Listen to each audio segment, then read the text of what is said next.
Vous êtes de plus en plus nombreux à nous suivre et à participer à l'évolution de la chaîne Afrique N24, et sincèrement nous tenions à vous en remercier. Nous lisons tous vos commentaires qui enrichissent le débat et vraiment nous vous demandons de nous soutenir, en vous abonnant et en aimant les vidéos pour une large diffusion, et pour continuer à avoir une ligne éditoriale indépendante, et vous proposer de nouvelles émissions toujours de plus en plus enrichissantes. Encouragez et protégeons la communauté Afrique N24, en vous abonnant et en cliquant sur le pouce bleu j'aime sur les vidéos que vous visualisez. Ne restons pas passifs, soyons actifs. Merci et à bientôt. Le bulletin d'information de ce jour.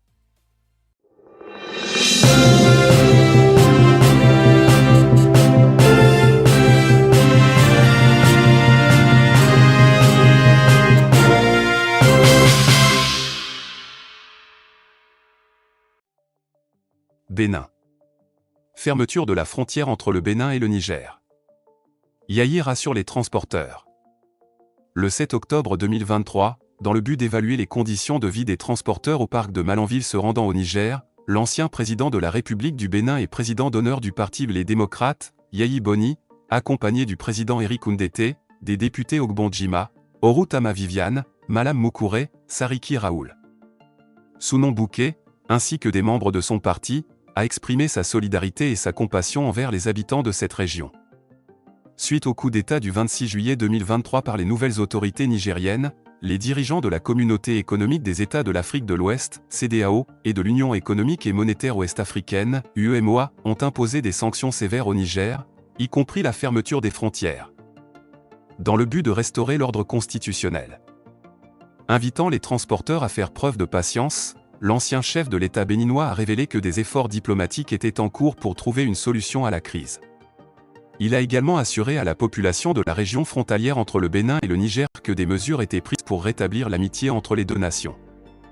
Les deux peuples sont des peuples frères, et en aucune circonstance les sanctions ne devraient punir les populations, a déclaré l'ancien président Boni Yayi.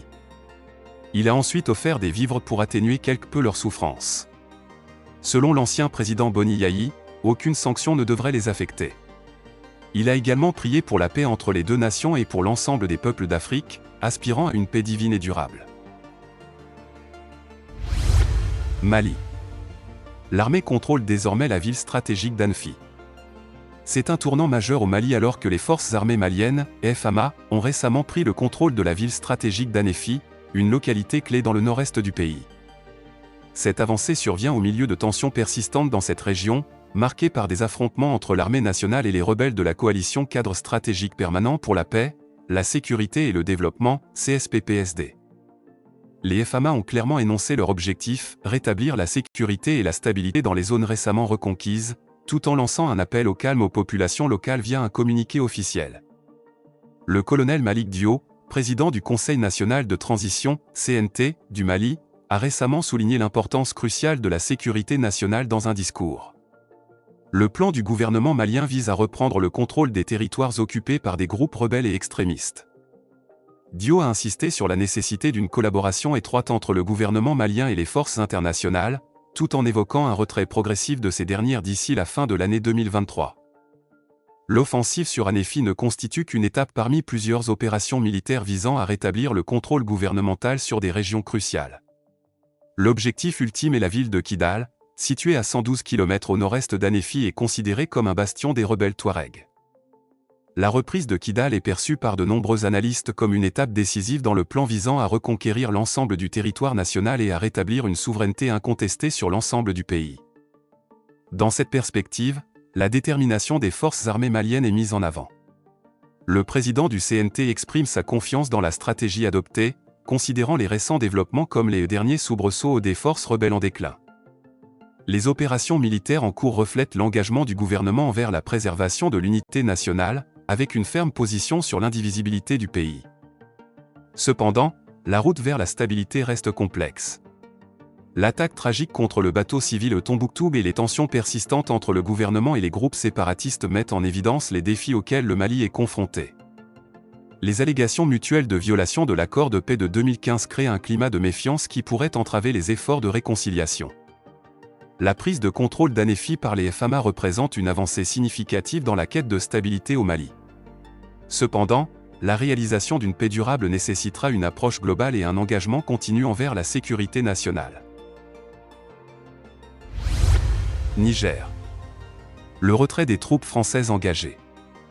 Le processus de retrait des troupes françaises du Niger se précise, avec le lancement prévu de l'opération de désengagement cette semaine, selon l'état-major français des armées.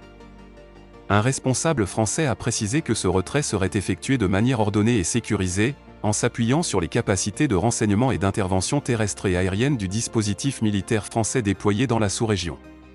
Si nécessaire, des renforts supplémentaires pourront être déployés depuis la France. Il est important de noter que tous les militaires et équipements français en cours de retrait du Niger retourneront en France, sans être redéployés dans un autre pays. Des mesures ont été prises pour garantir que le retrait se déroule dans de bonnes conditions et pour faire face à toute menace ou tentative d'entrave, quelle qu'en soit l'origine. Ce retrait, qui devrait être achevé d'ici la fin de l'année en cours, représente un changement significatif dans les relations entre la France et le Niger. Avant le coup d'État survenu le 26 juillet, le Niger était l'un des derniers alliés de la France au Sahel. Cette décision de retrait des troupes françaises fait suite à des situations similaires au Mali et au Burkina Faso, où des changements hostiles au pouvoir ont contraint la France à retirer ses forces de la région. Bill Gates, 40 millions de dollars pour développer l'industrie du vaccin en Afrique. Une initiative de fabrication de vaccins d'une valeur de 40 millions de dollars a été dévoilée à Dakar, au Sénégal. La fondation Bill et Melinda Gates souhaite favoriser la production de vaccins à ARN messager en Afrique. La société belge Quantum Biosciences, créatrice d'une plateforme de production automatisée de vaccins à ARNM, recevra 20 millions de dollars pour promouvoir cette technologie dans les pays africains. L'Institut Pasteur et la société Biovac, basée en Afrique du Sud, utiliseront une plateforme de recherche et de fabrication d'ARN messager développée par Quantum Biosciences en Belgique. José Castillo, PDG de Quantum Biosciences explique le concept. Cette machine intègre toutes les phases opératoires nécessaires à la fabrication de médicaments à base d'ARN. On fournit donc les réactifs, c'est-à-dire la substance chimique. Ce que vous obtenez de la machine en mode continu, c'est de l'ARN purifié, qui sera l'ingrédient actif de votre vaccin, par exemple. Les chercheurs misent sur la technologie de l'ARN messager pour produire des vaccins contre des maladies endémiques du continent africain telles que la fièvre de Lassa, la fièvre de la vallée du Rift ou la fièvre hémorragique de Crimée-Congo. Pour Bill Gates, cette technologie est synonyme d'espoir. L'idée est que beaucoup de futurs vaccins, que ce soit pour des maladies locales en Afrique telles que celle de la vallée du Rift ou pour des maladies répandues dans le monde telles que la tuberculose, l'ARN messager semble être une approche très prometteuse. Cela nous permet donc de faire appel à de nombreuses compétences africaines pour travailler sur ces vaccins, qui pourront ensuite être développés à plus grande échelle. L'Afrique ne produit que 1% des vaccins qu'elle consomme. Une annonce qui n'est pas du tout du goût des Africains. L'annonce de l'initiative de Bill Gates, qui prévoit d'investir 40 millions de dollars dans le développement de l'industrie des vaccins en Afrique, a suscité des réactions mitigées parmi les Africains. Bien que cette initiative soit présentée comme une avancée majeure dans la lutte contre les maladies et la promotion de la production de vaccins sur le continent, de nombreuses voix se sont élevées pour exprimer des préoccupations et des critiques. L'une des principales préoccupations réside dans le fait que cette initiative pourrait perpétuer une dépendance envers des donateurs étrangers, tels que la fondation Bill et Melinda Gates, pour répondre aux besoins en matière de santé en Afrique. Certains estiment que l'Afrique devrait être en mesure de développer ses propres capacités de production de vaccins et ne pas dépendre d'investissements étrangers pour le faire. Ils craignent que cela ne maintienne le continent dans une position de subordination en matière de santé publique. De plus, il y a des inquiétudes quant à la portée de cette initiative et à la manière dont les fonds seront répartis. Certains estiment que les 40 millions de dollars pourraient ne pas être suffisants pour créer une véritable industrie de la production de vaccins en Afrique, et que cela pourrait nécessiter un investissement beaucoup plus important. De plus, il est important de veiller à ce que les ressources soient réparties de manière équitable entre les pays africains, afin que chacun puisse bénéficier de cette initiative. En outre, certains Africains estiment que le développement de l'industrie des vaccins devrait être entièrement dirigé par des acteurs africains, plutôt que par des sociétés étrangères comme la société belge Quantum Biosciences, qui est impliquée dans cette initiative.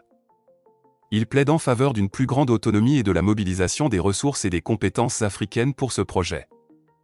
En fin de compte, bien que l'initiative de Bill Gates ait le potentiel d'apporter des avantages importants en matière de santé en Afrique, il est essentiel de prendre en compte les préoccupations et les critiques des Africains eux-mêmes. Le développement de l'industrie des vaccins pour le continent doit être une entreprise collaborative, où les Africains sont activement impliqués dans la prise de décision et la mise en œuvre. Vous êtes de plus en plus nombreux à nous suivre sur Afrique N24, et vraiment nous tenions à vous en remercier. Nous lisons tous vos commentaires qui enrichissent le débat et vraiment nous vous demandons de nous soutenir pour continuer à avoir cette ligne éditoriale indépendante, et vous proposer des émissions toujours de plus en plus enrichissantes. Merci et à bientôt. Likez la vidéo si ce n'est pas déjà fait. Laissez aussi votre point de vue en commentaire. Abonnez-vous et cliquez aussi sur la petite cloche de notification pour ne rien rater de nos prochaines vidéos. N'oubliez pas de partager aussi la vidéo et de la liker.